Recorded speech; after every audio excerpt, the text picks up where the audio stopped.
Did you know that the average small business owner wastes up to 3 hours per week dealing with spam messages through their website? Today, I'm going to show you how to take those 3 hours back with 4 proven methods that actually work to stop spam dead in its tracks. Hey everyone, it's Brandon with BRS Media. If you're tired of clearing out spam messages from your website's contact form every single day, this video is specifically for you.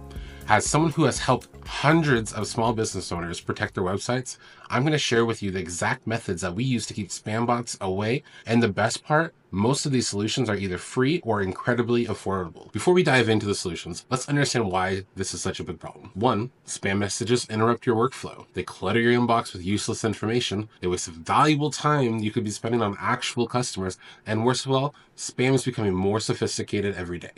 The good news, you don't have to accept this as part of running an online business. Let's start with the simplest solution, the custom input field. You could add a simple math question to your form. Example, what is 8 plus 3?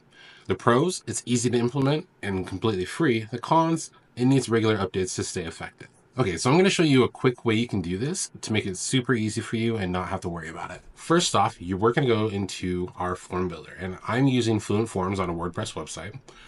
I'm going to go ahead and grab a simple text field, put it on here, and I can just say, what is 8 plus 3? And from there, I can grab that, make sure that it's required, and hit save. Now what I'm going to do is I'm going to go into the settings and integrations, go to the email notifications, and then the admin email. So what I'm going to do is enable conditional logic, and we're going to send this if this here is equal to 11. So this will only notify you now if people answer that what is 8 plus 3 question with the answer 11. If they don't answer it with that, then it's just not going to be sent to you. So this helps kind of clean up your inbox. It doesn't prevent spam from being submitted on the website, but it does prevent it from your inbox filling up. Next up is my personal favorite for its elegance, the honeypot field. Here's the benefits. It's invisible to humans, visible to spam bots, acts as a trap for automated submissions, and requires no user interaction. This method is particularly effective because it doesn't impact the user experience at all. I'm going to show you a quick setting that you can turn on if you're using Fluent Forms, but a lot of other form builders have this set up already. If you are using Fluent Forms, in here, they have a quick little security feature you can add and basically turn it on, and just for the honeypot security field. There are ways to manually do it, but unless you know coding, you're not going to be able to really do that manually. Most form builders do have the honeypot method built into their forms or some other kind of spam protection that you can enable there. Moving on to the most well-known solution, CAPTCHA services. I'm sure you guys have all seen those. Click here to verify you're not a robot, and buttons for any kind of forms or fill outs or anything like that. Those ones can be a pain for the user. They're effective because you have to solve a puzzle, but it does affect the user experience. These ones aren't my favorite to do. However, if you are having a bad spam issue, this can be pretty effective to get rid of those. The types of CAPTCHA services that are included with this would be like Google reCAPTCHA, Cloudflare Turnstile. They're both free options that you can do and set up for your forms, and they are highly effective against bots. The key here is choosing the right balance between security and user experience, though. If something is extremely bad for the user experience, there's normally a better way to go about it. Okay, so for those wanting the most robust protection, cloud-based services are the way to go. The service that I like to use the most is called CleanTalk. It's $12 a year per website. The nice thing about this, though, is it does automatic spam detection, works with most website platforms, so WordPress, Joomla, any of those other platforms out there. Minimal maintenance is required, and the nice thing is it will go through and block different IP addresses. You can block different countries if you're getting a lot of spam from other countries. That kind of stuff is really easy to block with it, and then also verify or whitelist ones if it did pick up on someone who, let's say, was using an email that they thought was spam. Let's dive on it. This is CleanTalk. This is what I would recommend for anyone who's dealing with spam and they just want more of an automated solution that they don't have to really worry about. So this here, it's $12 a year for one website. They do have an unlimited plan. If you have a lot of websites, you can get that for $25 a month. But if you have 3 websites, it's only $24 a year. They have different packages based on how many websites you have to get set up with it. Now, the nice thing about CleanTalk's setup is they have a full database of IP and emails that they've already flagged as being spam.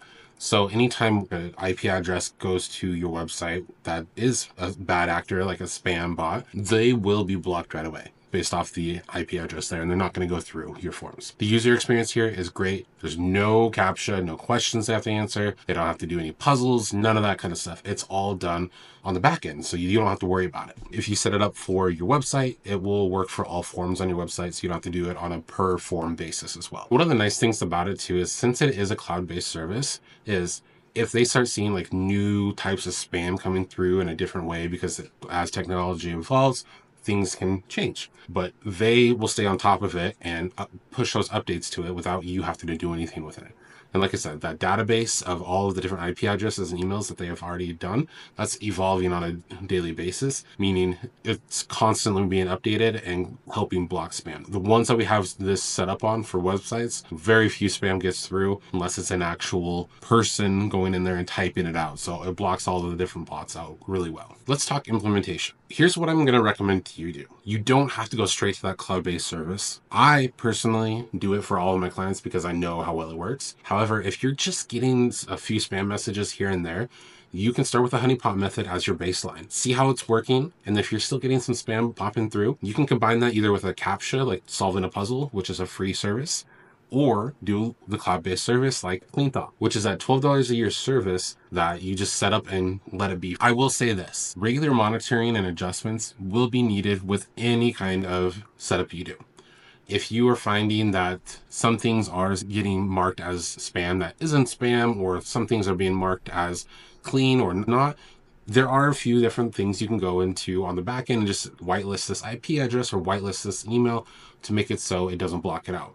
There are some things that will show up in spam because someone's using a VPN, or they're using a type of browser that isn't being recognized, or something like that just looks off, which what a lot of spam bots use. They can flag normal people as spam, which can cause issues, but just check on it, look through maybe once a week, once every other week, or even once a month. Just make sure that it's not blocking out people that are not submitting spam. The main thing though to consider is your audience. Who is coming to your website, who's using your website, and what kind of user experience do you want them to have? If you want them to just fill out a form and not have a bad user experience, then maybe that cloud-based service is great for you. However, if you are getting a lot of spam and you use one of those free services with a CAPTCHA base where they have to solve a puzzle, I can't even count how many times I've heard people complain about it. I mean, I've complained about it numerous times, having to go through and say, click this card, match this, do this.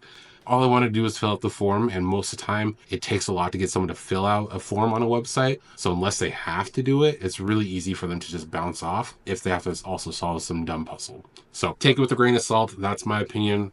And I've heard it from a lot of our clients. I've heard it from a lot of the people using the websites. The CAPTCHA's generally not the one that people want to fill out. If you found this helpful, hit the like button and then let me know which method you're going to try first, or how you deal with spam. Remember, every day you spend dealing with spam is a minute you could be spending on growing your business.